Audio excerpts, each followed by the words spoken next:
There is a disturbing trend going on TikTok. It is called the Benadryl Challenge, and sadly, a young boy lost his life while trying it. Now, since then, TikTok has shut down any video that mentions anything about the Benadryl Challenge. We do want to bring our medical expert, Dr. Samira Islam, in tonight to talk a little bit more about this and kind of how dangerous this is. Dr. Islam, thank you so much for taking the time. Okay, this kid took too many pills at once. What is Benadryl and why can it be so dangerous? So Benadryl is a very common antihistamine that a lot of us may have tried. It usually helps out with seasonal allergies, nasal issues, colds, and sinus issues as well. The problem with Benadryl, like any medication, is that if you take too much, you can have serious side effects and consequences from that. And that's the scary thing. I think a lot of us do have this in our medicine cabinet at home. So is it safe for children in the first place?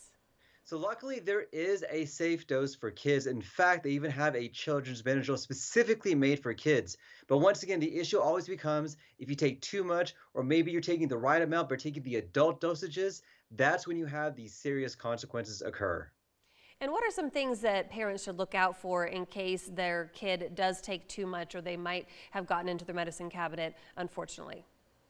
Well, the signs can be initially very subtle, maybe a little bit tired, irritable, a little sleepy, maybe not feeling very, very good. But those signs can progress to nausea and vomiting, being confused, eventually going to a coma, and possibly even death. So if there's any concern whatsoever, don't hesitate to call 911 or poison control. Scary, scary thing to think of. What can parents do, Dr. Islam, to ensure that their prescription drugs or Benadryl or anything like that is safe and away from kids? What should we do? There are two main things I recommend to all my parents and all my patients.